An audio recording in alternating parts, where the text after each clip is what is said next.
If you're Prince William, His Royal Highness the Prince of Wales, quite frankly, I know for a fact that behind the scenes, William has zero time now for his younger brother. And it's a very sad state of affairs. I know people talk about this, but it really is, because no matter what's gone on, they're a family that have gone through so much. And I'm not talking about, of course, the sad demise of his late mother, both their late mothers, should I point out, of course, Princess Diana, the Princess of Wales. That is very well documented. But the things from that really should have made sure that the bond was very strong. William believes that the bond was broken actually not with the marriage. I mean, literally, he was no fan of Meghan Markle, as I pointed out, but he was zero fan, right, of Meghan. But that wasn't the big problem. The big problem really came only a couple of weeks ago. And when you think about it, this caused a lot of discord, heartache, misery, everything like that. At the time, what we didn't know, where there were lots of problems going on behind the scenes. And when you think about it, you can understand why William truly had had enough. Harry, though, had a reason for not doing it. As ever, let me explain. Hi, good to see you, chums. Thank you so much for your time. Are you all right today? I'm all right. Can you see the dark clouds gathering? It's like that sort of, is it a famous poem or something? I'm not quite sure now.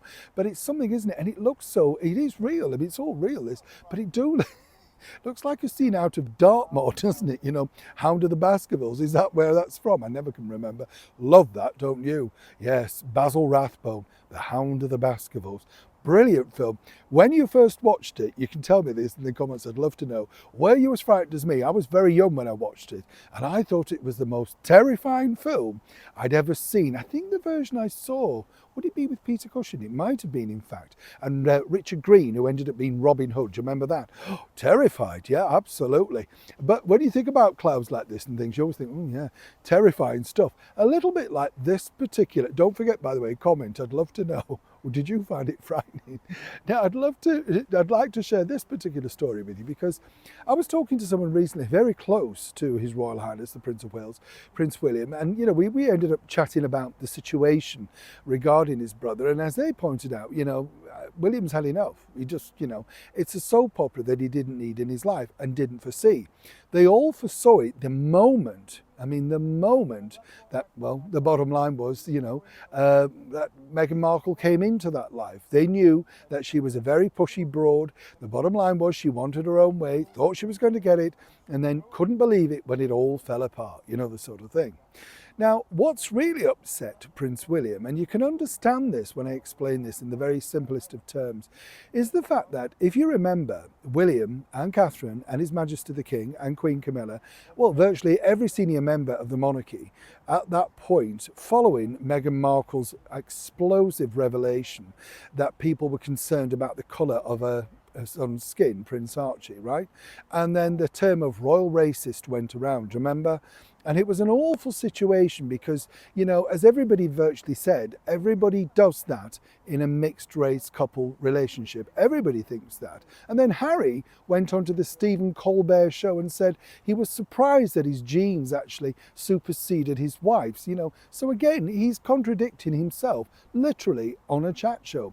Here's where this gets really interesting, though, because if you remember recently, there was this kerfuffle, which I've mentioned in a previous video, regarding, of course, this author who suddenly has now had to extract back certain points of his book regarding claims about the First Lady of the United States, Melania Trump. Check that out, and you'll understand exactly where I come from. Now, the bottom line is that when that story came out, Harry jumped to the defence and basically said, that never happened, there was no fight between me and the Duke of York, here's a legal letter. William's team truly believe, why did he not jump on the same, with such ferocity, on the same situation regarding, of course, the royal racist scenario? You remember that? Now, according to a source, well, Harry was told that he needed to knock this on the head because he needed to defend Princess Eugenie. Meghan's still very keen to keep that relationship open, even though right now they're not speaking. You get the picture. However, Meghan did not push to retract or retaliate in any way regarding that. And she couldn't. And here's the reason why. You see, behind the scenes, they still have far deeper stories, literally in the vaults of Harpo Productions, Oprah Winfrey, things they couldn't stand up. They could not stick it up in front of a lawyer. And that's the reason why that never full video can be found unless you've got a bootleg copy on digital platforms like YouTube, like this. And that's the reason why Prince Harry didn't come out and defend it. But behind the scenes, Prince William said, quick to defend one, but not the other. He left him, Catherine, the King, the Queen, and other senior members, including Her Royal Highness the Princess Royal, Princess Anne, to all have the finger of suspicion. And then Harry wonders why they don't want to bother with him. There is your story. Neil Sean in the very heart of London.